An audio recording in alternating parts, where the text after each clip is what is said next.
মেডিকেলের আসলে প্রতিকূল পরিবেশে আমরা কি করে দিনকে চিবিয়ে রাখবো আমাদের মধ্যে।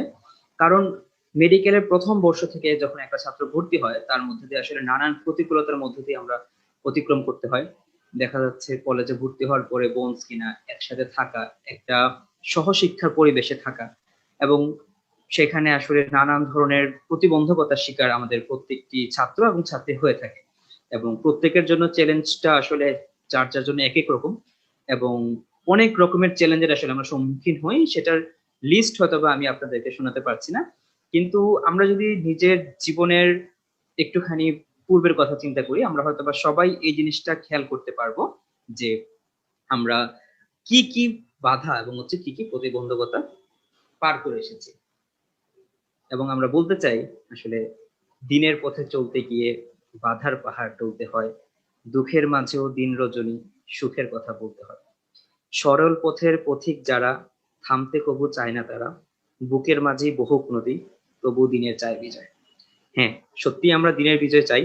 আমরা চাই ইসলামকে বুকে আগলে রেখে প্রত্যেকটা মেডিকেল শিক্ষার্থী এগিয়ে যাক তাদের জীবনের প্রতিটি ক্ষেত্রে। এবং আমরা কিভাবে আসলে এইভাবে মেডিকেলের কেরিয়ারকে ঠিক রেখে এবং দিনকে ঠিক রেখে আমরা সামনে এগিয়ে যেতে পারি, সেই ব্যাপারে আমাদের সামনে গুরুত্বপূর্ণ নসিহা নিয়ে আসবেন আমাদের সবার পরিচিত প্রিয় মুখ, মানসাঙ্ক, কুররাত আয়ুন, ডাবল স্ট্যান্ডার্ড মতো অনেক ভালো ভালো এবং জনপ্রিয় বইয়ের লেখক ডক্টর শামসুল আরিফিন শক্তি ভাই। ডক্টর শামসুল আরিফিন শক্তি ভাইকে অনুরোধ করব, মেডিকেল ক্যারিয়ারে আমরা কি রকম আসলে বাধা বিপত্তির সম্মুখীন হই এবং সেই বাধা বিপত্তি গুলাকে দিনের দিনের বুঝ দিয়ে আমরা আসলে কিভাবে সেটাকে অতিক্রম করতে পারি, এই ব্যাপারে আমাদের জন্য দিক নির্দেশনামূলক বক্তব্য দেওয়ার জন্য। আসসালামু আলাইকুম। ওয়ালাইকুম আসসালাম ওয়া রাহমাতুল্লাহি ওয়া বারাকাতুহু। ওয়ালাইকুম। আমার কথা শুনতে পাওয়া যাচ্ছে? জি ভাই, আপনার কথা শোনা যাচ্ছে। জি, আলহামদুলিল্লাহ। সবাইকে অসংখ্য শুভেচ্ছা এবং স্বাগতম আমাদের এই র্যামফিট আয়োজিত এই চমৎকার এই সেশনটিতে, চমৎকার এই ওয়েবিনারে। আমাকে আমাকে যে মানে ব্যাপারে কথা বলতে বলা হয়েছে যে আসলে মেডিকেল কলেজে বা মেডিকেল পড়তে যাওয়ার পর মেডিকেল ক্যাম্পাসে আমরা কিভাবে আমাদের দিনকে পালন করতে পারি এত প্রতিকূলতার মধ্যে।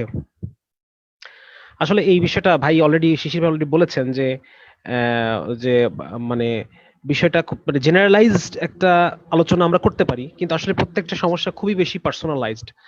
একটা জেনারেল একটা দিক নির্দেশনা কিন্তু আমরা দিতে পারি, হয়তো সব যে কেউই হয়তো দিতে পারে, কিন্তু এটা যে সবার ক্ষেত্রে খাটবে ব্যাপারটা তা না। এই কারণে আমাদের উলামায়ে কেরাম কিন্তু এটা বলেন যে যদি কারো কোনো মাসালা জিজ্ঞাসা করার থাকে তাহলে সরাসরি ওলামাদের কাছে গিয়ে মাসালা জিজ্ঞেস করার কথা বলেন। কারণ ফিকহের কিতাবাদিতে বা মাসালার কিতাবগুলোতে একটা জেনারেল একটা দিক নির্দেশনা দেওয়া থাকে, কিন্তু একজন মানুষের সমস্যার আরো বিভিন্ন ডাইমেনশন থাকে। দেখা যাচ্ছে যে সেই জেনারেল যে সমাধানটা, সেই সমাধানটা হয়তো তার ক্ষেত্রে ফিট করছে না বা তার জন্য ভারী হয়ে যাচ্ছে। তো সেক্ষেত্রে দেখা যায় যখন আমি কোনো আলেমের কাছে যাব এবং তার কাছে আমি আমার সমস্ত সমস্যাগুলোকে, যতগুলো ডাইমেনশনে আমার সমস্যা হচ্ছে সবগুলো সমস্যাগুলো যখন আমরা খুলে বলবো, তখন দেখা যাবে যে এমন একটা সলিউশন এসেছে যে সলিউশনটা আসলে বইয়ের সলিউশন না সেরকম হুবহু। তো যার কারণে আসলে আমরা এখানে আজকে যেটা আলোচনা করছি এটা একটা ইন জেনারেল একটা দিক নির্দেশনা আমরা আলোচনা করব, কিন্তু এটা আপনারা যার যার সমস্যা অনুসারে এই সমস্যাগুলো নিয়ে আপনারা ওলামাদের কাছে যাবেন, যারা আলেম আছেন, যারা দিনের বিভিন্ন বিষয়ে আমাদেরকে দিক নির্দেশনা দিয়ে থাকেন এবং দিনের সামগ্রিক মেজাজকে যারা বুঝে থাকেন। এখন এটা প্রশ্ন আসতে পারে যে আমরা মানে আলেমদের কাছে যাব, কিন্তু দেখা যাচ্ছে আলেমরা আমাদের মেডিকেল কলেজের যে প্রবলেম গুলো সেগুলো তারা মানে বুঝবেন কিনা, এরকম একটা প্রশ্ন আসতে পারে। দেখেন, আলেমদের কাছে মানুষ আসেন এবং মানুষ তাদের বিভিন্ন ধরনের সমস্যা নিয়ে আসেন বাস্তব জীবনের, এবং সেগুলোকে তারা উপলব্ধি করতে পারেন, বুঝতে পারেন। কারণ সমস্যাগুলো যদিও আলাদা আলাদা ক্যাম্পাসে ঘটছে বা আলাদা আলাদা স্থানে ঘটছে, কিন্তু সমস্যাগুলোর মানে ধরন, ক্যাটাগরি একই রকম থাকে। তো যার কারণে একজন ওলামার কাছে যখন আপনি যাবেন, আলেমের কাছে যখন যে আপনি আপনার সমস্যাগুলোকে খুলে বলবেন, প্রত্যেকটা বিষয়কে যখন ধরিয়ে দিবেন, তখন তার ভিত্তিতে উনি আপনাকে একটা সিদ্ধান্ত দিবেন যেটা আপনার জন্য মেনে চলা সহজ হবে এবং মানার ফলে একটা তৃপ্তি বোধ আপনার মধ্যে কাজ করবে, এবং সবচেয়ে বড় কথা সেটা দিন হবে। আলেমদের পরামর্শে যেটা হয় সেটা দিন হবে ইনশাআল্লাহ তাআলা। হ্যাঁ, এবং আল্লাহ রাব্বুল আলামিন এর বদলে আমাকে সঠিক পথে আল্লাহ তাআলা পরিচালিত করবেন। কিন্তু যখন নিজে নিজে একটা সিদ্ধান্তে আমরা যাব, সেই সিদ্ধান্তটা যদিও আমার কাছে মনে হচ্ছে আপাত দৃষ্টিতে ঠিক, কিন্তু সেক্ষেত্রে সেখানে শয়তানের বিভিন্ন ধরনের জাল বিছিয়ে, হ্যাঁ, বিভিন্ন ধরনের মানে ধোঁকা বা বিভিন্ন ধরনের ডিস্ট্রাকশন তৈরি করে আমাকে সেখান থেকে দেখা যাচ্ছে যে একটা ভিন্ন রাস্তায় নিয়ে যাওয়ার সুযোগ থাকে। তো যার কারণে এখানে আমরা একই রকম ভাবে আজকে আমরা যেটা আলোচনা করব, যে মেডিকেল কলেজে কি কি প্রতিকূলতা আমরা ফেস করি এবং সেগুলো ওভারকাম করার ক্ষেত্রে কি কি ধরনের মেজার আমরা নিতে পারি ইন জেনারেল। সর্বপ্রথম যে বিষয়টা অলরেডি ভাই, যিনি হোস্ট ভাই কিন্তু বলেছেন যে দিন মানা মানে ইটসেলফ, দিন মেনে চলা ইটসেলফ কঠিন। মানে কঠিন বলতে এরকম কঠিন না, কারণ আল্লাহ তাআলা বলেছেন যে দিনকে আমি সহজ করেছি, বা রাসূল সাল্লাল্লাহু আলাইহি ওয়াসাল্লাম হাদিসের মধ্যে এটা বলা আছে যে দিনকে সহজ করো, কঠিন করো না। ইটসেলফ কঠিন এই কারণে আমি বললাম, কারণ বর্তমানে আমরা যে ধরনের দৃষ্টিভঙ্গি লালন করি, যে ধরনের জীবন বোধ আমি নিজের মধ্যে ধারণ করি, যেই চোখে যেই চশমায় আমরা বর্তমানে সারা পৃথিবীকে দেখি, সফলতা দেখি, উন্নতিকে বিচার করি, হ্যাঁ, নিজের জীবনের সব কতটুকু আমি উন্নতি করলাম, কতটুকু আমি সফল হলাম সেটাকে বিচার করি, কতটুকু আধুনিক হতে পারলাম বিচার করি, এই চশমাটা এটা আমাদের মানে ফিতরাতি চশমা না। আমি আর একটু ক্লিয়ার করে বলি যে মানুষের যে স্বভাবজাত ইনস্টিংক্ট, মানুষের বায়োলজি, মানুষের সাইকোলজি, মানুষের socio biology and social psychology, এই স্বভাবজাত যেটা মানুষের মানুষের বাই ডিফল্ট যেটা দেওয়া ছিল, মানুষের বিল্ট ইন যেটা ছিল, সেই জিনিসটা নষ্ট হয়ে গেছে। সেই জিনিসটা নষ্ট হয়ে গেছে কিভাবে? সেই জিনিসটা হচ্ছে যে আহ, বিভিন্ন ধরনের মানুষের বিভিন্ন ধরনের দৃষ্টিভঙ্গি, বিশেষ করে পাশ্চাত্য সভ্যতা থেকে আসা যে দৃষ্টিভঙ্গিগুলো আমাদেরকে দেওয়া হয়েছে, এই দৃষ্টিভঙ্গিগুলো বা এই লাইফস্টাইল গুলো, এইগুলো মানুষের স্বভাবজাত স্বভাবের সাথে যায় না, এইগুলো কৃত্রিম। যার কারণে আজকে আমাদের ফিতরত নষ্ট হয়ে গেছে। আজকে একজন নারী, একজন একজন মানুষ, সে কনফিউশনে ভুগতেছে যে আমি নারী না পুরুষ। আজকে একজন মানুষ মানে আহ, সে মনে করতেছে যে নারী নারী এবং পুরুষ তারা পরস্পরের ইকুয়াল, পরস্পরের বিকল্প। এটা এটা আমরা মনে করতেছি, কারণ আমাদের ফিতরত নষ্ট হয়ে গেছে। আমাদের মানে সমাজবোধ বলেন, আমাদের বিবেচনা বোধ, এই বিষয়গুলো নষ্ট হয়ে গেছে। আজকে যখন আপনি ওয়েস্টে যাবেন, ওয়েস্টে তখন আপনি এই বিষয়গুলোকে আরো স্পষ্ট, আপনি যদি বলে মানে কোনো সমকামিতার বিরুদ্ধে কোনো ইঙ্গিত করেন, আপনাকে তারা হোমোফোবিক বলবে। ন্যায় অন্যায় মানুষ ভুলে গেছে। আজকে ইসরায়েল ফিলিস্তিনের উপর জুলুম করছে, এটা স্বীকার করতে চায় না মানুষ। আজকে মানে ভূমি ফিলিস্তিনিদের, ইসরায়েল সেটাকে দখল করেছে, করে তাদেরকে সেখান থেকে বের করে পুশ করতে করতে করতে করতে ছোট ছোট জায়গার মধ্যে নিয়ে শরণার্থী শিবিরে নিয়ে রেখেছে। কিন্তু এইটা যে একটা অন্যায়, এটা মানুষের ফিলিংস এর মধ্যে আর আসে না। মানে তার ফিতরত নষ্ট। অন্যায়কে অন্যায় বলতে পারে না, ভুলকে ভুল বলতে পারে না, হ্যাঁ, যেটা যেখানে যেখানে যেরকম হওয়ার কথা সেটা সে বলতে পারে না, যার যেখানে মানে যেটা পজিশন সেটাকে সে সঠিক বলতে পারছে না। যার কারণে বোঝা যাচ্ছে যে মানুষের ফিতরত নষ্ট। এখন এই নষ্ট ফিতরত দিয়ে দিন মানা আমাদের জন্য কঠিন হয়ে গেছে। এটা আমাদের যতই স্বীকার করতে কষ্ট হোক না কেন, এটা ট্রু। বিকজ আমরা ব্রিটিশ কলোনিয়াল পিরিয়ডের সময় আমাদের দাদাদেরকে যে কারিকুলাম দেওয়া হয়েছে, পরবর্তীতে তারা আমাদের বাবারা যে কারিকুলামে শিখেছে, এখন আমরা যে কারিকুলামে শিখছি, এই পুরো কারিকুলামটা এটা হচ্ছে ব্রিটিশ প্রণীত শিক্ষা ব্যবস্থা। আমরা সবাই চিলড্রেন অফ মেকলে। তো যার কারণে আমাদের ওই দৃষ্টিভঙ্গিগত মানে আমাদের যে চশমায় আমরা দুনিয়া দেখি, যে চশমায় আমরা জীবন দেখি, যে চশমায় আমরা সবকিছুকে বিচার করি, এই চশমাটা ইউরোপিয়ান চশমা। এবং এই ইউরোপিয়ান চশমায় যখন আমরা কোন দিন দেখবো, আমাদের ইসলামকে দিকে তাকাবো, কোরআনের দিকে তাকাবো, হাদিসের দিকে তাকাবো, তখন আমাদের অনেক কিছু নিয়ে প্রশ্ন উঠবে। অনেক কিছুকে আমরা মেনে নিতে পারবো না। বিশেষ করে যারা কোরআন এবং হাদিসের চোখে সবকিছুকে দেখেন, আমরা দেখি ইউরোপের চোখে। আরেকটা গ্রুপ আছেন, তারা কোরআন এবং হাদিসের চোখে দেখেন। তারা ইউরোপিয়ান দৃষ্টিভঙ্গির সাথে ওই 1835 সালে যখন ব্রিটিশ শিক্ষা ব্যবস্থা প্রণীত হয়, তখনই তারা এটার সমস্যাটা তারা বুঝতে পেরেছিলেন, এবং তারা ইংরেজি শিক্ষার বিরুদ্ধে ফতোয়া দিয়েছিলেন।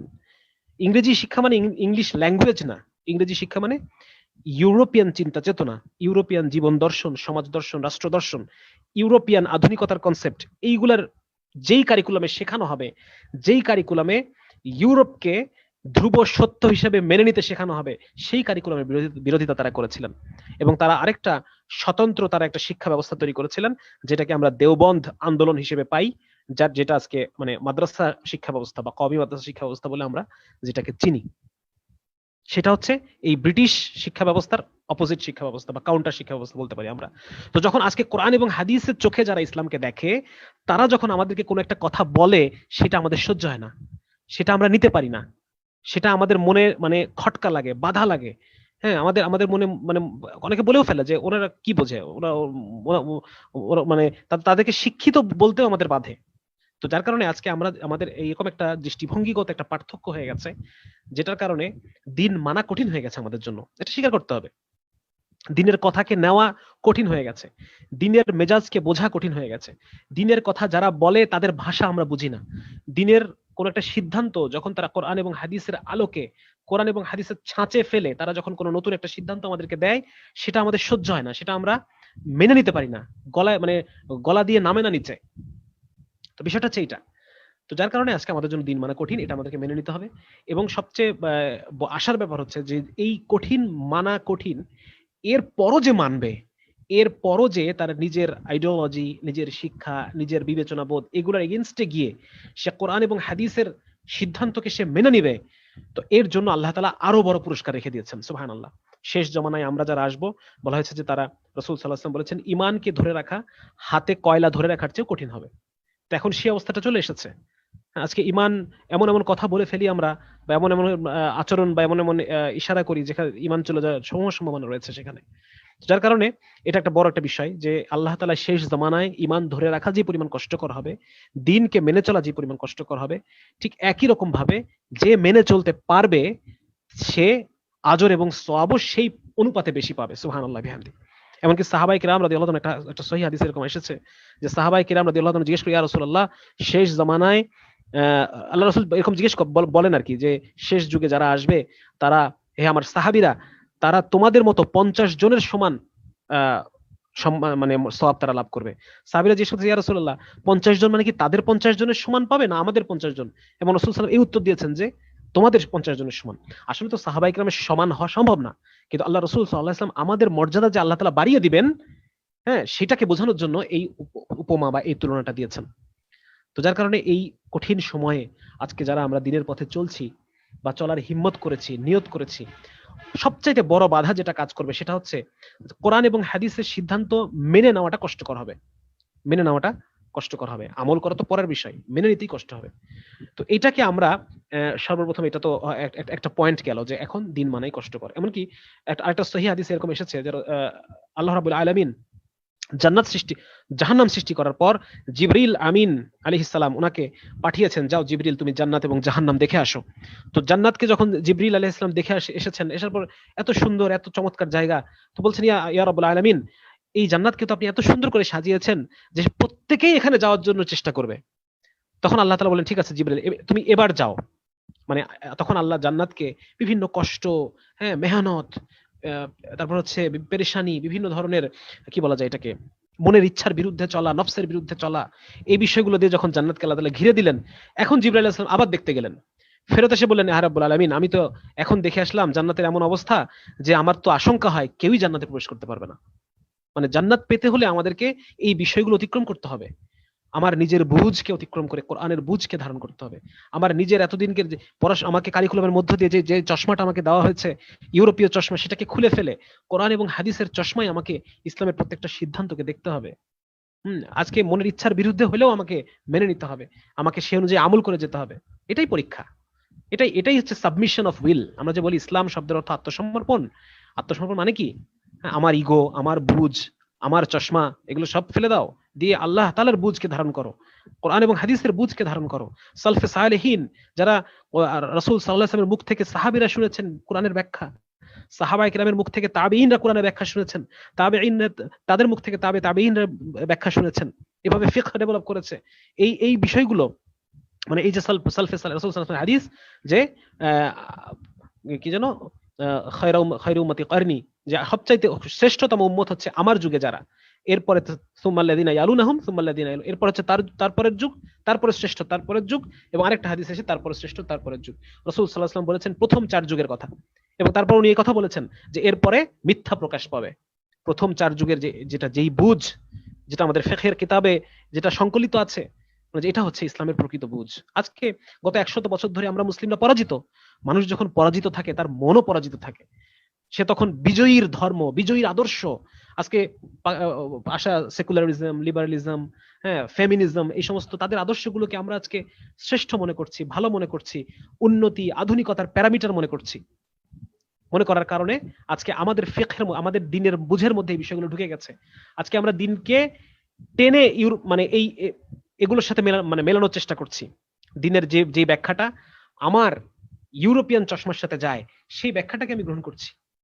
কিন্তু ওই প্রথম 4 যুগের যে ব্যাখ্যা, সেই ব্যাখ্যা আজকে আমার কাছে কষ্টকর। সে ব্যাখ্যাকে আমি নিতে চাই না, কারণ আমার মনের সাথে যায় না। এটা ইসলাম না। ইসলাম হচ্ছে সাবমিশন। আমাকে সাবমিট করতে হবে।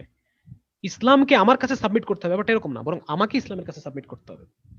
তো যাই হোক, এটা কথাটা প্রাসঙ্গিক ভাবে বললাম এই কথাগুলো, কারণ দিন মানা কষ্টকর, এবং আরো বেশি কষ্টকর যখন আমি একটা সেকুলার ইউনিভার্সিটিতে, সেকুলার একটা পরিবেশে, যেখানে টিচাররা হাইলি সেকুলার এন্ড ইসলামোফোব, যেখানে স্টুডেন্টরা ম্যাক্সিমাম তারা সেকুলার মাইন্ডসেট তারা লালন করে এবং ইসলামোফোবিয়া লালন করে, এরকম একটা অবস্থায় শুধু মেডিকেল কলেজ না, বরং সমস্ত ভার্সিটি গুলাতেই এখন একই অবস্থা। আজকে আমরা যদিও এখন দেখা যাচ্ছে যে আস্তে আস্তে মুসলিমরা বিভিন্ন জায়গায় যাচ্ছে, বা বিভিন্ন উঁচু পর্যায়ে, এখন তো উঁচু পর্যায়ে যেতে পারছি না, আমরা যেতে দেওয়া হচ্ছে না। তো যাই হোক, মোট কথা এটা যে এটা যে কোনো ভার্সিটিতে, একটা সেকুলার দেশে, সেখানে যে একটা সেকুলার ভার্সিটিতে ইসলামোফোবদের মাঝে, কলোনিয়াল স্লেভদের মাঝখানে, এটা আরো কঠিন। এবং আলটিমেটলি এটার পুরস্কার অনেক বিশাল। আমরা পুরস্কারের দিকে নজর রাখবো, যে যত আমার কাছে দিনকে কঠিন মনে হবে, আল্লাহ তাআলা ওইটার সাথে তত বেশি পুরস্কারের ওয়াদা করছেন, সুবহানাল্লাহ। তত বেশি আমি পুরস্কার পেতে থাকবো যত বেশি আমার জন্য দিন মানা কঠিন হবে। তো এই জন্য এটা এটা মনে রাখা। এবং এই যে এইখানে দিনের উপরে টিকে থাকার জন্য সবচাইতে জরুরি হলো যে একটা কমিউনিটি বিল্ড আপ করা, একটা কমিউনিটি খুঁজে নেওয়া। হ্যাঁ, কারণ আপনাকে ক্রমাগত আপনার সাহস প্রয়োজন হবে, ক্রমাগত আপনার পরামর্শ প্রয়োজন হবে, ক্রমাগত আপনার এই জায়গায় চলতে গেলে আপনাকে কি বলা যায় এটাকে, আপনি ভেঙে পড়বেন, সেখান থেকে উঠানোর জন্য আপনার একজন লোককে লাগবে। আপনার কখনো কখনো এই কথা মনে হবে যে না, সবাই তো ইসলামকে ছাড়াই ভালো চলছে, আমি কেন ইসলামকে নিয়ে এত জীবনটা কঠিন করে ফেললাম। সেই সময় আপনার পাশে একজন মানুষকে দরকার হবে, যে আপনাকে বোধ দিবে, যে আপনাকে আবার মোটিভেট করবে, আবার আপনার ইমানকে তাজা করে দেবে। যার কারণে কমিউনিটি ছাড়া, এই জন্য হাদিসের মধ্যে এসেছে যে একলা বকরি বাঘে খায় এবং মানুষের বাঘ হচ্ছে শয়তান। এই জন্য রাসূল সাল্লাল্লাহু আলাইহি ওয়াসাল্লাম পরবর্তীতে বলেন, জামাতের সাথে থাকাকে মজবুত করে ধরে রাখো, মানে কমিউনিটির সাথে। আপনাকে আইদার একটা কমিউনিটি বিল্ড আপ করতে হবে, অথবা আপনাকে একটা এক্সিস্টিং কমিউনিটিতে আপনাকে ইনকর্পোরেট হতে হবে, আপনাকে সেই কমিউনিটির মধ্যে মিশে যেতে হবে। আচ্ছা, আমি কি বড় করে ফেলছি বেশি? ভাই আমাকে আমার নির্ধারিত সময় হলে আমাকে জানাই দিবেন ইনশাআল্লাহ। হ্যাঁ, না না ভাই, বলেন, সমস্যা। আচ্ছা। তো যার কারণে এক নম্বর স্ট্র্যাটেজি হচ্ছে যে আমাদেরকে একটা কমিউনিটি বিল্ড আপ করতে হবে, যেখানেই থাকি, অথবা আমাকে একটা কমিউনিটি খুঁজে নিতে হবে। তো এখানে একটা ইয়ে হচ্ছে যে, আচ্ছা আমি পরে ধীরে ধীরে আসছি এখানে, যে মেডিকেল কলেজে দিন পালন, এবার আমি স্পেসিফাই করে চলে আসি মেডিকেল কলেজে দিন পালনের ক্ষেত্রে আমরা কি কি ধরনের প্রতিবন্ধকতা ফিল করি। প্রথমত ছেলেরা এটা খুব বেশি ফিল করে, মেয়েরা হয়তো এত বেশি ফিল করে না। সেটা হচ্ছে হলে থাকা। হলে থাকতে গেলে আপনাকে হয় ছাত্রলীগের 2 গ্রুপের একটা গ্রুপ করতে হবে, অথবা আপনাকে তাবলিগের সাথে থাকতে হবে। কারণ এই হলটাকে এইভাবে ডিস্ট্রিবিউশন করা হয়, আমার মেডিকেল এভাবে করা হয় যে 2 গ্রুপে হলের সিটগুলোকে ভাগাভাগি করে নেয়, এবং তাবলিগের ছেলেদের জন্য একটা অংশ রেখে দেওয়া হয়। এভাবে করে চলে আসছে আর কি। হয়তো অন্যান্য মেডিকেলও একই ধরনের হতে পারে। তো সেই ক্ষেত্রে হয় আপনাকে 2 গ্রুপের এক গ্রুপে যেতে হবে, অথবা আপনাকে তাবলিগের ছেলেদের সাথে আপনাকে উঠতে হবে। সেই ক্ষেত্রে আপনাকে তাবলিগের সাথে সম্পর্ক রাখতে হবে, আদারওয়াইজ তাবলিগের ছেলেরা আপনাকে নিবে না। অবস্থা এখন আমাদের এই পর্যায়ে পৌঁছে গেছে যে এখন আমরা নিজের মানহাজের সাথে যে মেলে না, মাসলাকের সাথে যে মেলে না, তাকেও আমরা স্পেস দিতে আমরা রাজি নাই, এরকম একটা অবস্থা দাঁড়ায় গেছে। এগুলো খুব দুঃখজনক। তো এনিওয়ে, মোট কথা এটা যে হয় আপনাকে ছাত্রলীগের 2 গ্রুপের এক গ্রুপের সাথে উঠতে হবে, এবং তাদের সাথে বিভিন্ন মিছিলে যেতে হবে, শহীদ মিনারে ফুল দিতে যাওয়া লাগবে। আপনাকে ওই দেখা যাচ্ছে যে দূরে কোনো এক নেতার প্রোগ্রামে আপনাকে মাস শো করার জন্য আপনাকে নিয়ে যাবে। হ্যাঁ, আপনাকে সেখানে নিয়ে দেখা যাচ্ছে যে প্রোগ্রামের মধ্যে নিয়ে যাচ্ছে। তো এই ধরনের বিভিন্ন ইস্যু সেখানে আছে। তো এটা আমি যখন আমি একবার কুয়েটে গিয়েছিলাম, তখন মিনার ভাই কুয়েটে ছাত্র ছিলেন, মিনার ভাই, শিহাব আহমেদ তুহিন, এরা তখন ছিল, তারপর হচ্ছে শামসাল রিফাত, ওনারা ছিলেন সেই সময়। আমার কথা কি ক্লিয়ার বোঝা যাচ্ছে ভাই? আমার কথা কি ক্লিয়ার বোঝা যাচ্ছে? জি ভাই, ক্লিয়ার বোঝা যাচ্ছে। আচ্ছা, তো হ্যাঁ, ওই সময় ওনাদেরকে আমি প্রায় 20-25 জন দিনী ভাই ওখানে একত্রিত হয়েছিলেন। তো সেখানে আমি ওনাদেরকে বলেছিলাম, দেখেন, এমন হতে পারে যে তাবলীগের কাজটা পছন্দ না আপনার, বা দেখা যাচ্ছে যে এই কাজটা হইতেই পারে, এটা নিয়ে অনেক কথা আছে, এটা নিয়ে বেশ অনেক ইয়ে আছে। তবে এটার ক্ষেত্রে সবচেয়ে যে বড় ব্যাপারটা হবে সেটা হলো যে আপনি যখন এই ব্যানারটা ছাড়া যারা দিন পালন করতে যাচ্ছিল, বা যারা দাড়ি রাখছে, বা জব্বা পড়ছে, বা টাকনুর উপরে প্যান্ট পড়ছে, তো এই সমস্ত ভাইদেরকে একটা সন্দেহের চোখে হয় শিবির হিসেবে দেখা হচ্ছে, যে শিবির, এ নিশ্চয়ই শিবির করে, বা এর নিশ্চয় অন্য কোনো জঙ্গি সংগঠন, এরকম একটা। তো আমি তাদেরকে এটা পরামর্শ দিয়েছিলাম, আপনাদের জন্য পরামর্শ হলো, এটা আপনাদের দিন মানাকে সহজ করবে। কারণ পরিস্থিতি যদি কঠিন হয়, কঠিন পরিস্থিতিতে দিন মানা আসলে অনেক কঠিন। কিন্তু যদি আমি একটু চেষ্টা করি, একটু যদি সহজ করে নিতে পারি আমার পরিস্থিতিটা, তাহলে এটা অবশ্যই আমার করা উচিত, আমার দিনের স্বার্থে এটা করা উচিত। তো যদিও তাবলিগের অনেক কাজ, অনেক অনেক এসপেক্ট অনেকে পছন্দ না বা অনেক প্রশ্ন ওঠে, কিন্তু আপনি এটার সাথে থাকেন, আমি তাদেরকে বলেছি এটার সাথে আপনি থাকেন। প্রতি মাসে তারা যখন 3 দিনের জামাতে যায়, আপনি যান তাদের সাথে, তাদের সাথে রাত্রে একটু তালিমে বসেন। লস তো নাই, আলটিমেটলি তো এখানে কোনো লস নাই, আপনি তো দিনকে বুঝছেন, বুঝে ফেলছেন। এখন তাদের মধ্যে যদি যদি কোনো ভ্রান্তি আপনার চোখে পড়ে, সেটা আপনি অ্যাভয়েড করলেন, কিন্তু আপনি তাদের সাথে থাকেন। এটা ওটা ওই ওদের দুই গ্রুপের সাথে থাকার চেয়ে তাবলিগের সাথে থাকা বা তাবলিগের সাথে কি বলা যায়, মানে তাদেরকে ফিল করানো যে আমি তোমাদেরই একজন সাথী, আমি তোমাদের সাথে বিভিন্ন তোমাদের প্রোগ্রামগুলোতে যাচ্ছি, 3 দিনের জামাতে যাচ্ছি, লস নাই তো আপনার। আপনি যান 3 দিনের জামাতে তাদের সাথে, লস আপনি এখানে লস নাই। আপনি বৃহস্পতিবার তারা বয়ান শুনতে যাচ্ছে তাদের মার্কাজে, আপনি যান। হ্যাঁ, একটা একটা জায়গায় দুটো কথা শুনে যদি আপনার নামাজে উন্নতি হয়, একটা জায়গায় দুটো কথা শুনে যদি আপনার আখলাকে উন্নতি আসে, ব্যবহারে উন্নতি আসে, লস তো নাই। হ্যাঁ, যদি কথা কথা ফাজেল আমল পড়ছে, সেখানে এক পূর্ববর্তী বুজুর্গের একটা ঘটনা শুনে আপনার কাছে মনে হলো যে না, আমিও যদি এরকম জিকির করতে পারতাম তাহলে কতই না ভালো হতো। এটা এই অনুভূতি যখন আপনার মধ্যে, এটা লস তো নাই, আলটিমেটলি লস নাই এখানে। তো যার কারণে বিষয়টাকে অ্যাভয়েড না করে আপনার নিজের দিনের সেফটির জন্য, এবং সবচেয়ে বড় কথা সেখানে আপনি একটা অলরেডি বিল্ড কমিউনিটি পাচ্ছেন, তাদের মধ্যে কমিউনিটি ফিলিংস খুবই স্ট্রং। তারা একজন একজনের খবর নেয়, একজন 2 দিন 3 দিন 4 দিন 5 দিন মসজিদে না আসলে তারা যায় দেখতে যে তার কোনো অসুস্থতা কিনা বা তার অন্য কোনো ফিতনার মধ্যে পড়ছে কিনা, সেখান থেকে আবার তাকে উঠানোর চেষ্টা করে। তো এই বিষয়টাকে কিন্তু আমরা কাজে লাগাতে পারি। এটা মানে আপনারা মনে করেন না যে শক্তি ভাই নিজের তাবলিগের লোক বলে আজকে তাবলিগের কথা বলতেছে, না, এটা ফ্যাক্ট। এটা আমি একটা ফ্যাক্টের কথা বলতেছি, যাতে করে আপনার দিনে চলা একটু সহজ হয়। ছাত্রলীগের ছেলেপেলের সাথে চলার চেয়ে তাবলিগের ছেলেদের সাথে চললে এটা আর মানে দিনের জন্য সেফ, ঠিক না? দিনের জন্য সেফ। তো যার কারণে এটা আমি ওই কুয়েটের ছেলেদেরকে আমি এটা পরামর্শ দিয়ে আসছিলাম, আপনাদেরকেও সেই একই পরামর্শ আমি এটা মানে আপনাদের কাছে দিচ্ছি।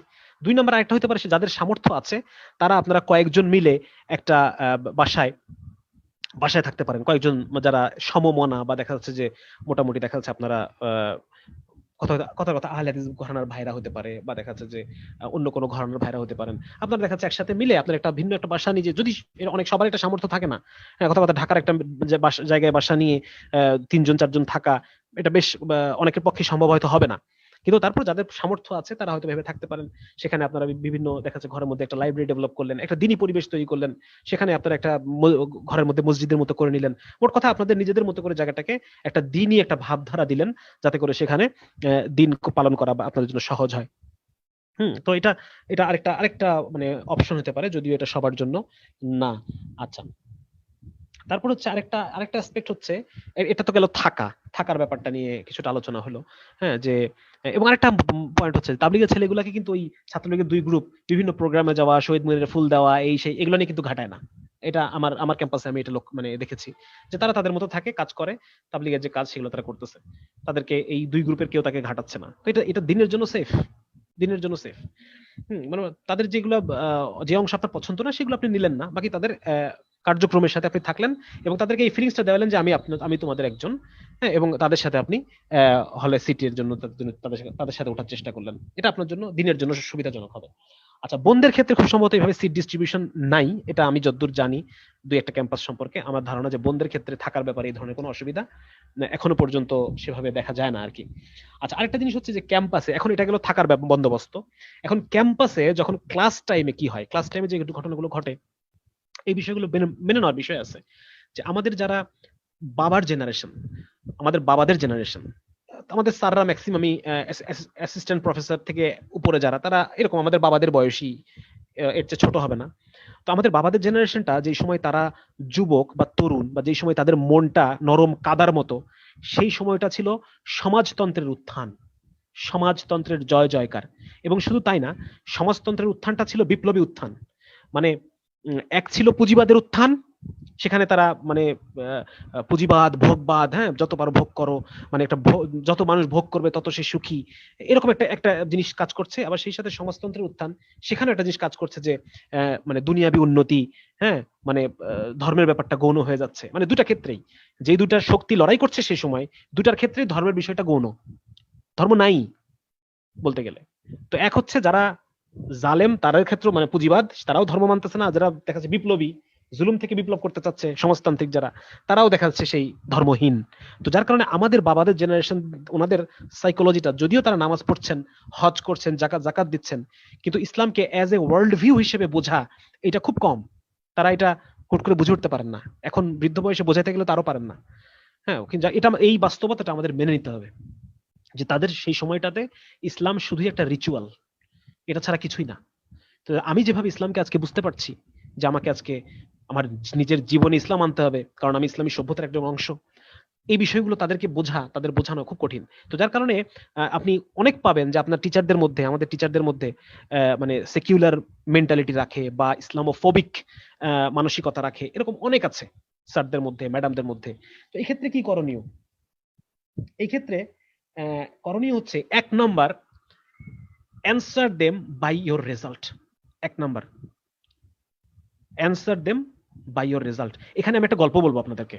এই গল্পটা আমি শুনছি মিরপুরে, যারা যদি কেউ তাবলিগের কেউ শুনে থাকেন, মিরপুরে ডাক্তার নাফিস ভাই আছেন, খুব মানে বিখ্যাত একজন তাবলিগের সাথী, ডাক্তার নাফিস ভাই, চিটাগাং মেডিকেল কলেজের মানে খুব মশহুর, খুব বিখ্যাত সাথী। ওনার এই গল্পটা হচ্ছে ওনার। তো উনি আমাদেরকে গল্প শোনাচ্ছে যে চিটাগাং মেডিকেল কলেজে উনি ওনাদের যেই প্যাথোলজি ডিপার্টমেন্টে যেই স্যার ছিলেন, যিনি প্রফেসর ছিলেন, উনি ছিলেন হচ্ছে একজন বাইরে বাংলাদেশি চামড়ায়, কিন্তু মগজে, মস্তিষ্কে, রক্তে একজন পুরো মাত্রায় একজন ব্রিটিশ থেকে, মানে ইংল্যান্ড থেকে পড়াশোনা করে আসা। হ্যাঁ, মানে উচ্চতর ডিগ্রি নিয়ে এসেছেন উনি ইংল্যান্ড থেকে, সেখান থেকে ডিগ্রি নিয়ে এসে যার কারণে মানে একদম পুরো ব্রিটিশ আদবকে তা যা যা আছে, মানে তার শার্টে কখনো ভাঁজ পাওয়া যেত না, একদিন যেটা পড়তেন পরের দিন সেটা পড়তেন না, জুতো থাকতো চকচকে, একদম মানে মানে পশ যাকে বলে। তো স্যার ছিলেন এরকম একজন মানুষ। হ্যাঁ, মানে ফটাফট ইংরেজি বলতেন, মানে পুরোপুরি ভাবে তিনি মানে কালচারালি উনি একজন ব্রিটিশ, এরকম একটা বিষয় আর কি, যদিও তিনি বাঙালি। তো এই উনি ওনার ক্লাসে উনি একবার একটা এবং উনি হুজুরদেরকে দেখতে পারতেন না, যারা একটু তাবলিগের সাথী বা একটু দাড়ি রাখে, টুপি পরে, ওদেরকে বিলকুল দেখতে পারতেন না। উনি চাইতেন যে ডাক্তাররা কেন এমন হবে, ডাক্তাররা হবে শার্ট ইন করা থাকবে, পশ থাকবে আমার মতো, তারপর আধুনিক মনা থাকবে, পোশাক আশাকে আধুনিক থাকবে, এরকম থাকবে। তো প্রায় হুজুরদেরকে উনি অপমান করতেন। তো একবার কি হলো, একটা পরীক্ষার পরে, একটা পরীক্ষা মানে কোনো একটা টার্ম পরীক্ষা বা সামথিং এরকম কিছু একটা, তো এইখানে পরীক্ষার পরে উনি আসলেন ক্লাসে, এবং ক্লাসে এসে উনি জিজ্ঞেস করলেন যে কে ফার্স্ট হয়েছে, কে দাঁড়াও। তো ফার্স্ট হয়েছে একজন হুজুর। এবং হুজুর মানে কি, হুজুরদের মধ্যেও কিছু ভ্যাবলা ধরনের হুজুর আছে, মানে দেখা যাচ্ছে এক কালারের পাঞ্জাবি, আরেক কালারের পায়জামা, এই ধরনের কিছু ভ্যাবলা ধরনের। নাফিস ভাই বলতেছেন যে ভ্যাবলা ধরনের একটা হুজুর, আমাদের হুজুরদের সবচেয়ে যে ভ্যাবলা, ওই ভ্যাবলা হয়েছে ফার্স্ট। মানে তাহলে ওকে দেখে স্যারের কিরকম মেজাজটা হয়ে যাওয়ার কথা যে এইরকম একটা ছেলে ফার্স্ট হয়েছে। এরপরে কে, আচ্ছা ঠিক আছে বসো, সেকেন্ড কে, সেকেন্ড আরেক হুজুর, থার্ড কে, থার্ড আরেক হুজুর, নাফিস ভাই নিজে, নাফিস বলছে আমি থার্ড। তো আমরা তিনজন যখন দাঁড়ালাম, এরপরে স্যার আর ওই দিন ক্লাস নিলেন না, ক্লাস বন্ধ করে ক্লাস থেকে বের হয়ে চলে গেলেন। তো এইটা হচ্ছে জবাব, যে আমার আমার আমার আমার পড়াশোনা, আমার পজিশন, আমার আইডিওলজিকে প্রেজেন্ট করবে, যে দিস ইজ মাই আইডিওলজি, এবং আমি আমার আইডিওলজি যেরকম সবার উপরে, আমিও সেরকম ভাবে সবার উপরে থাকার চেষ্টা করব। তো এটা আরেকটা বিষয় আমি আপনাদের সাথে আলোচনা করলাম, যে তাদেরকে অ্যান্সার দিব থ্রু মাই রেজাল্ট। এটা আমরা মাথায় রাখবো ইনশাআল্লাহ তাআলা। আরেকটা বিষয় হচ্ছে যে তাদেরকে আমরা মৌখিকভাবে কোনো অ্যান্সার দিব না। হ্যাঁ, ঠিক যেভাবে আমরা বাবা মাকে অ্যান্সার দেই না, এবং তাদের এই সমস্যাটা আমরা বুঝি, যে তারা যে সময়টাতে তারা আমাদের মতো কাঁচা মনের ছিলেন, সেই সময়টা তারা মানে ইসলামী ভাবধারাটা তারা টের পান নাই। ইসলামকে একটা স্রেফ সামাজিক রিচুয়ালস হিসেবে দেখছেন, বা মুসলমান নামাজ পড়ে আমিও পড়ি, কিন্তু ইসলামকে ফিল করা যেটা আমরা করি, আমরা করতে পারছি, সেই সুযোগটা তাদের হয় নাই। এবং এই মমতা থেকে বিষয়টাকে ইগনোর করা, তাদের সাথে কোনো জবানদরাজি বা তাদের সাথে কোনো মানে স্পোকেন কাউন্টার না দেওয়া, এবং সেই সাথে এটা যদি আপনি করেন, এর ফলে আল্লাহর সাথে আপনার সম্পর্ক বাড়বে। আপনি একটা কথা একটা জায়গায় বলে দিতে পারেন, কিন্তু আপনি সেখানে কথাটা বললেন না, এর ফলে আপনার আল্লাহর সাথে আপনার সম্পর্ক বাড়বে। এটা একটা চমৎকার উদাহরণ হচ্ছে, একবার রাসূলুল্লাহ পাক সাল্লাল্লাহু আলাইহি সাল্লাম এবং আবু বকর রাদিয়াল্লাহু আনহু বসেছিলেন, এক লোক আসলো, এসে আবু বকর রাদিয়াল্লাহু আনহুকে গালিগালাজ শুরু করলো। আবু বকর রাদিয়াল্লাহু আনহু চুপ করে শুনতে থাকলেন। এরপরে যখন আবু বকর রাদিয়াল্লাহু আনহু একটা কাউন্টার অ্যানসার দিলেন সেই লোকটাকে, তখন রাসূল সাল্লাল্লাহু আলাইহি ওয়াসাল্লাম সেখান থেকে উঠে চলে আসলেন। তো আবু বকর রাদিয়াল্লাহু আনহু পিছন পিছন আসলেন, বলি ইয়া রাসূলুল্লাহ, আপনি চলে আসলেন যে, আপনি কি আমার উপর রাগ হলেন? তা রাসূল সাল্লাল্লাহু আলাইহি ওয়াসাল্লাম বলতেছেন যে, দেখো, যতক্ষণ পর্যন্ত আবু বকর তুমি জবাব দাওনি, ততক্ষণ পর্যন্ত একজন ফেরেশতা তোমার হয়ে জবাব দিচ্ছিল, আর যখন তুমি তাকে জবাব দেওয়া শুরু করলে, তো সেখানে আসলো শয়তান, এবং যেখানে শয়তান থাকে সেখানে তো আর আমি থাকি না, আমি চলে আসলাম। তো ব্যাপারটা হচ্ছে এটা, যে আমরা তাদের সাথে, আমাদের স্যারদের সাথে বা ম্যাডামদের সাথে আমরা কোনো ধরনের কোনো মানে অ্যান্সার দেব না। এটা একটা মানে দুনিয়াবি ইয়ারও আছে, কারণ যেহেতু তাদের কাছে আমার ভাইবা দিতে হবে, তো এখানে কোনো ধরনের কোনো মানে প্রবলেম ক্রিয়েট করা ঠিক হবে না। বরং এই এই যে আমি তার কাছে মজলুম হচ্ছি প্রতিনিয়ত, এটা একসময় তার হেদায়েতের কারণও হতে পারে। এরকম ঘটনা অনেক আছে। হ্যাঁ, আপনারা বিখ্যাত একজন বর্তমান বাংলাদেশের প্রেক্ষাপটে একজন উপন্যাসিক আছে, আপনারা চিনবেন হয়তো, লতিফুল ইসলাম শিবলি ভাই। হ্যাঁ, ওনার একটা ঘটনা আছে। উনি ইউরোপে এভাবে ওনার যে বস, উনি সরি ইংল্যান্ডের পুলিশে বোধহয় চাকরি করতেন, ব্রিটিশ পুলিশে। তো সেখানে ওনার বস ওনাকে খুব নামাজ পড়া নিয়ে খুব টর্চার করতো। তো পরে লাস্টে বসের মানে মনটা নরম হয় এবং বস মানে ইয়ে করে আর কি, যে তুমি যখন ইচ্ছা নামাজ পড়ো, কোনো সমস্যা নেই। মানে আলটিমেটলি ঘটনাটা আমি ভুলে গেছি, উনি একটি স্ট্যাটাসে লিখেছিলেন একবার। তো যার কারণে আমার মজলুম হওয়াটা ওই স্যার বা ম্যাডামের কিন্তু হেদায়েত হওয়ারও কারণ হতে পারে। তো যার কারণে আমরা তাদের সাথে কোনো কথা, এবার কোনো কথা বলবো না, কোনো কাউন্টার দিব না, জাস্ট কিপ সাইলেন্স। আচ্ছা, এটা গেল একটা। এখন আরেকটা পয়েন্ট আমরা এখানে আসি, সেটা হচ্ছে দিন মানার ক্ষেত্রে, সেটা হচ্ছে কো এডুকেশন। কো এডুকেশন একটা বড় ধরনের সমস্যা। হ্যাঁ, এবং কো এডুকেশনটা মানে এটা এত বড় ধরনের সমস্যা, বিশেষ করে মেডিকেল কলেজে তো আরো বড় ধরনের সমস্যা। বিকজ এখানে আমরা কিছু বিষয়ে ফ্রি হয়ে যাই, যেই ফ্রিনেসটা ভার্সিটিতে বা অন্যান্য জায়গায় অন্যান্য ডিপার্টমেন্টে কাজ করে না। ফ্রিনেস কেমন, যেমন হচ্ছে অ্যানাটমিক্যাল বিভিন্ন বিষয়ে, শারীরিক বিভিন্ন বিষয়ে দেখা যাচ্ছে ছেলে মেয়ে মানে ওপেনলি কথা চালাচালি করতেছে। হ্যাঁ, যার কারণে এই বিষয়গুলো আমরা অনেক ফ্রি হয়ে যাই, যার কারণে মেডিকেলে মানে ব্যাড অকারেন্সের মানে সম্ভাবনা অনেক বেশি থাকে। তো এটার ক্ষেত্রে আমরা একটা জিনিসে খুব মানে আমাদেরকে হেফাজত করবে, এটা আপনারা দ্বিমত করতে পারেন আমার সাথে, বা এটার ক্ষেত্রে ফিকহের দৃষ্টিতে ছাড় থাকতে পারে। বিভিন্ন ক্ষেত্রে ফিকহের দৃষ্টিতে বা আমাদের ইসলামী জুরিসপ্রুডেন্স, ইসলামী যেই ফিকাহ শাস্ত্র, সেটার দৃষ্টিকোণ থেকে এটা হয়তো বা মুস্তাহাব লেভেলের আমল হইতে পারে, বা দেখা যাচ্ছে এটা মানে বাধ্যবাধকতা নাই, কিন্তু এটা মুস্তাহাব, পড়লে সওয়াব, না পড়লে নাই, এরকম হইতে পারে। বাট এটা ফিতনা থেকে বাঁচার কৌশল হিসেবে এটা হাইলি ইফেক্টিভ। আপনি যদি ফিতনা থেকে বাঁচতে চান, আপনি এগুলোকে আঁকড়ায় ধরেন। এটা জায়েজ নাকি এটা ছেড়ে দেওয়ার বৈধতা আছে, এগুলোর দিকে আপনি তাকায়েন না, আপনাকে ফিতনা থেকে বাঁচতে হবে। অতএব এই ফিতনা থেকে বাঁচার জন্য যা যা কিছু করার আপনাকে করতে হবে। এটা জায়েজ, এটা তো জরুরি কিছু না বলে ছেড়ে দিলাম, কিন্তু আলটিমেটলি আপনার ফিতনার রাস্তা খুলে গেল, বা রাস্তা খুলে গেল না, যেটা থেকে আপনি বাঁচতে পারতেন, ও আপনাকে বাঁচাইতে পারতো, আপনি ওটাকে জায়েজ না জায়েজের কথা বলে ছেড়ে দিলেন। কিন্তু ওই জিনিসটা যদি আপনি ধরতেন, আপনি ফিতনা থেকে বাঁচতেন। ফর এক্সাম্পল, টুপি পরা, মাথায় টুপি রাখা, এটা কিন্তু মুস্তাহাব। এটা এটা না পড়লে আপনার কোনো গুনাহ নাই, কিন্তু এই টুপি আপনাকে এই কো এডুকেশনের মধ্যেকার যে ফিতনা, এখান থেকে আপনাকে বাঁচাবে। এই কো এডুকেশন ফিতনা থেকে এই টুপি আপনাকে সেভ করবে। পাঞ্জাবি পায়জামা পরা বা জুব্বা পরা বা পাঞ্জাবি পায়জামা, যেটাকে আমরা মোটা মোটা দাগে ইসলামী লেবাস বলি, বা অনেকে মানতে নারাজ যে ইসলামে কোনো লেবাস নাই। হ্যাঁ, সবকিছুই ইসলামী লেবাস, টাকনুর উপরে কাপড় হলে হয়েছে, শার্ট প্যান্ট পরা যাবে, টি শার্ট পরা যাবে, ইটস ওকে, পরা যাবে, এটা না পরা যাবে এটা না। কিন্তু এই জব্বা পাঞ্জাবি আপনাকে ফিতনা থেকে বাঁচাবে। একজন মানে এটা এটা আমি আমি আপনাদেরকে বলি। আর দাড়ি তো ওয়াজিব, দাড়ির ক্ষেত্রে তো কোনো ছাড় নাই। দাড়ি এক মুষ্টি পরিমাণ, এটা তো ওয়াজিব হিসেবে আমাদের চার মাযহাবের ইমামগণের একমত। তো যার কারণে এখানে এক হচ্ছে দাড়ি, টুপি এবং পায়জামা পাঞ্জাবি বলেন বা জব্বা বলেন, এইটা আপনাকে ফিতনা থেকে বাঁচাবে। এটা এটা এটা খুবই প্র্যাকটিক্যাল, এটা আমরা সবাই বুঝি যে একটা মেয়ে মানে সে কখনোই দাড়ি টুপি জব্বা পাঞ্জাবি পরা একটা ছেলেকে এসে মানে অ্যাপ্রোচ করা বা তাকে প্রপোজ করা, হ্যাঁ, বা তাকে মানে এই প্রেমের সম্পর্কের দিকে আহ্বান করা, এই বিষয়টা আসলে খুব কঠিন, খুব টাফ, খুবই কঠিন। একজন বলতেছিলেন, একজন শেখ উমায়ের কুব্বাদি হাফিজাহুল্লাহ, যে আহ, এক কি বলে যে এই যে আল্লাহ তাআলা কোরআনের মধ্যে যে বলছেন যে তোমরা কোনো বাসায় ঢোকার আগে সালাম দিও, জোরে করে সালাম দিবা। তো ওইটাকে উনি ব্যাখ্যা করে বলতেছিলেন যে একজন মানুষ যখন সালাম দিবে জোরে করে সালাম, তো এই মানুষটা আল্লাহ ভীতু, এই লোকটার মধ্যে আল্লাহর বোধ আছে, আল্লাহর প্রতি ভয় আছে। তো দেখা যাচ্ছে ওই ঘরের মধ্যে যদি একাকী কোনো নারী থাকে এবং তাকে যদি শয়তান পুরোপুরি মানে মানে পাগলও করে রাখে, পাগলও করে ফেলে দেয়, কিন্তু এরপর ওই নারী চিন্তা করবে যে এই লোকটা তো আল্লাহওয়ালা লোক, একে আমি কিভাবে অ্যাপ্রোচ করি।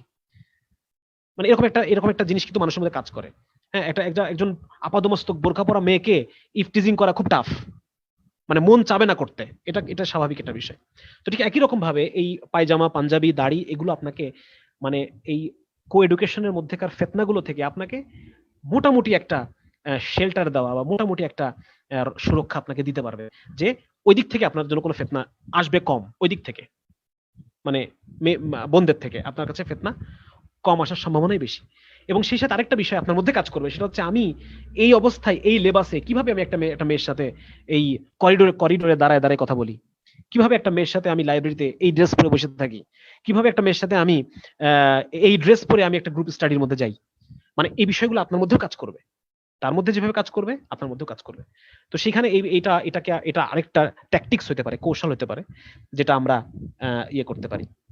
আরেকটা বড় ধরনের প্রবলেম থাকে, সেটা হচ্ছে আমাদের মেডিকেলে আমাদেরকে একসাথে আইটেম দিতে হয়, মানে একসাথে আমাদেরকে ছোট ছোট ভাইবা, স্মল ভাইবা সেশনে বসতে হয়, যেখানে স্যাররা ম্যাডামরা আগের দিনের পড়া ওনারা নেন, আইটেম বলে এটাকে, আইটেম পরীক্ষা দেওয়া, এটা দিতে হয়। তো ওই একসাথে আইটেম দেওয়া থেকে শুরু করে নিয়ে ওখান থেকে স্টার্ট হয় যে একসাথে পড়তে বসা। যেহেতু তোমার আমার একই সাথে আইটেম, আমরা একই সাথে রোল নাম্বার 5, 6, 7 আমরা একই সাথে আইটেম দিতে বসি, অতএব আমরা চলো একসাথে পড়ি। এই একটা একটা একটা ধোঁকা কিন্তু কাজ করে, একটা মানে শয়তান এখানে এন্ট্রিটা নেয়। হ্যাঁ, এবং এখান থেকে এন্ট্রিটা নিয়ে আপনাকে একটা ফিতনায় ফেলে দিবে। তো যার কারণে এখান থেকে আমাকে একটু দূরে থাকতে হবে, আমাকে আমার নিজের সার্কেল মেনটেন করতে হবে। দেখা যাচ্ছে যে আমার কি বলা যায়, যারা আমার যে দিনই সার্কেল, আমি তাদের সাথেই পড়বো, আমি তাদের সাথে উঠে বসবো, তাদের সাথে চা খাইতে যাবো, তাদের সাথেই ভাজা পোড়া খাইতে যাবো, মানে যা করব আমি আমার এই সার্কেলটার সাথে করব।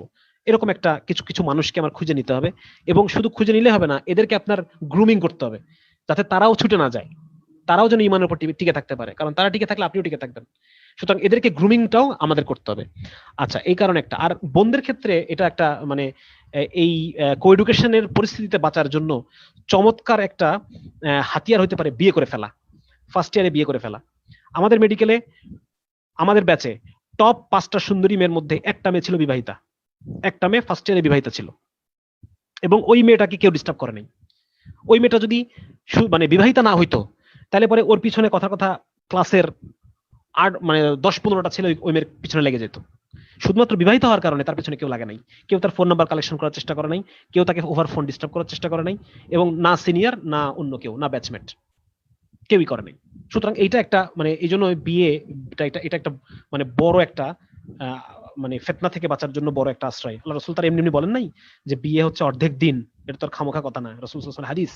তো যার কারণে এটা আপনারা মাথায় রাখতে পারেন যে মেডিকেলে ভর্তি হয়ে গেলেন ফার্স্ট ইয়ারেই আপনারা মাথায় রাখতে পারেন যে আমি একটা এরকম একটা যেতে পারি কিনা, পড়াশোনা এটা কন্টিনিউ হলো সমস্যা তো নাই।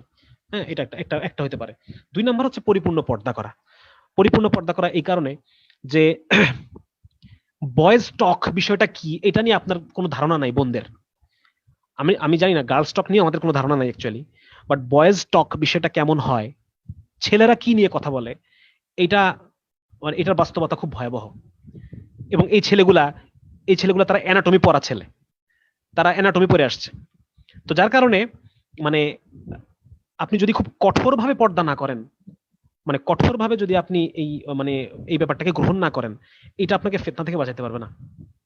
মানে আমরা ট্রেডিশনালি কথার কথা মানে মুখ খোলা রাখা জায়েজ না জায়েজ সেখানে আমি আসতেছি না, কিন্তু অ্যাজ এ স্ট্র্যাটেজি মুখ খোলা রাখা জায়েজ কি না জায়েজ সেটা ভিন্ন আলাপ।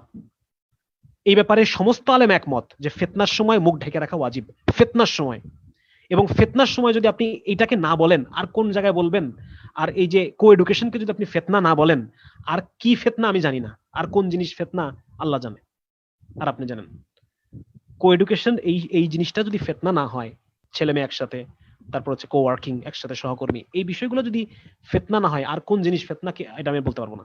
তো যার কারণে ফিতনার সময় মুখ ঢাকা এটা ওয়াজিবের, এটার ব্যাপারে ওলামা কেরামের ইখতিলাফ নাই বললেই চলে। তো এখানে বাদ দেন, সেটাও বাদ দেন, আপনি ধরে নিচ্ছি যে মুখ ঢাকা না রাখা এটার ব্যাপারে মানে দুই পক্ষই শক্তিশালী, এবং ফিতনার ব্যাপারেও এটাও আমি বাদ দিলাম।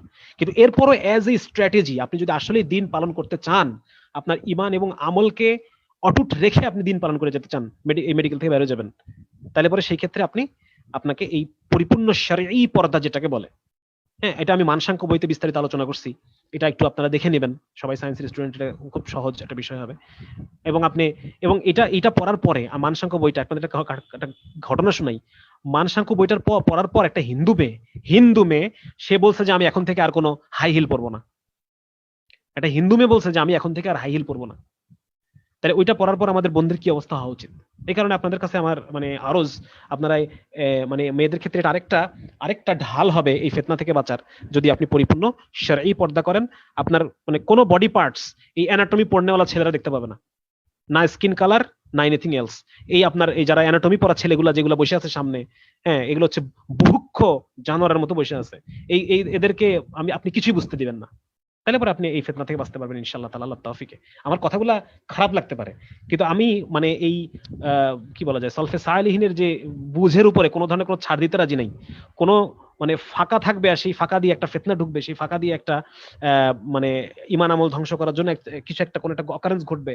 মানে ইসলাম আপনাকে এমন একটা অবস্থা দিবে, ইসলাম শুধু জেনাকে হারাম করে নাই, জেনার যত গেটওয়ে আছে ওই প্রত্যেকটা গেটের মধ্যে একটা করে হারাম লাগাই দিছে, নাজায়েজ লাগাই দিছে। শুধু জেনাকে হারাম করলে অধিকাংশ মানুষই জেনা থেকে বাঁচতে পারবে না, কিন্তু ইসলাম যেটা করছে যে don't follow the foot steps of শয়তান, শয়তানের মানে পদক্ষেপ অনুসরণ করবা না।